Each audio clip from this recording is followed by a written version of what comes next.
महागठबंधन को लगा एक और बड़ा करारा झटका। 3 बड़े विधायकों ने थाम लिया बीजेपी का दामन, तो वहीं पर पूर्व chief income tax commissioner Sujit Kumar ने भी भारतीय जनता पार्टी की सदस्यता ग्रहण कर ली। साथियों, बिहार विधानसभा चुनाव 2025 से ठीक पहले महागठबंधन को कई बड़े झटके लग रहे हैं। राष्ट्रीय जनता दल आरजेडी से जुड़े पूर्व chief income tax commissioner Sujit Kumar के नेतृत्व में 3 विधायकों ने भारतीय जनता पार्टी की सदस्यता ग्रहण कर ली। यह घटनाक्रम बिहार के सियासी गलियारों में अब हलचल मचा रहा है, खास तौर पर तब जब महागठबंधन में सीट बंटवारे को लेकर पहले से ही सिर्फ उठौल चल रही है, तो वहीं पर बड़े नेताओं का पार्टी छोड़कर जाना, वह भी विधानसभा चुनाव से ठीक पहले, तेजस्वी यादव के लिए बड़ा झटका माना जा रहा है। दोस्तों, सुजीत कुमार जो लंबे समय से आयकर विभाग के उच्च पद पर रह चुके हैं और महागठबंधन के वरिष्ठ नेता के रूप में सक्रिय थे, अब उनके बीजेपी में शामिल होने के बाद तेजस्वी यादव के लिए बड़ा झटका है। बीजेपी में शामिल होने के बाद सुजीत कुमार ने कहा कि महागठबंधन में भ्रष्टाचार और अवसरवाद का बोलबाला है।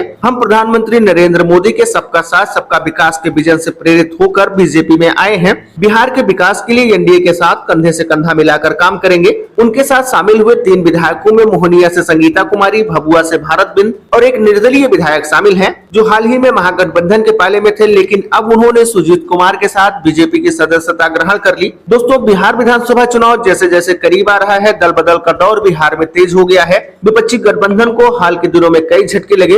पहले तो जदयू को बड़ा झटका लगा जब पूर्व सांसद संसूद कुशवाहा ने आरजेडी का दामन थाम लिया, तो अब आरजेडी के ही विधायक बीजेपी की ओर लौट रहे हैं। बीजेपी के प्रदेश अध्यक्ष दिलीप जायसवाल ने नए सदस्यों का स्वागत करते हुए कहा कि यह हमारे संगठन की मजबूती का प्रमाण है।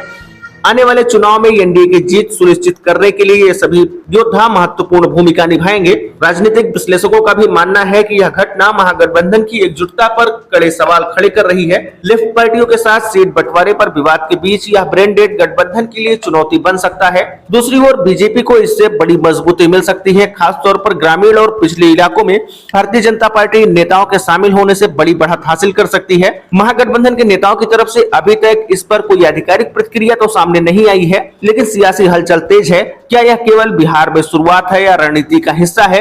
आने वाले दिनों में बिहार की राजनीति और भी रोचक होने वाली है। बिहार विधानसभा चुनाव से जुड़े सभी लेटेस्ट अपडेट के लिए आपने अभी तक चैनल को सब्सक्राइब नहीं किया है तो द पॉलिटिकल ज्ञान चैनल आप सब्सक्राइब करिए। फिर मिलते हैं आपसे अगले एक नए वीडियो में नए अपडेट के साथ। तब तक के लिए नमस्कार।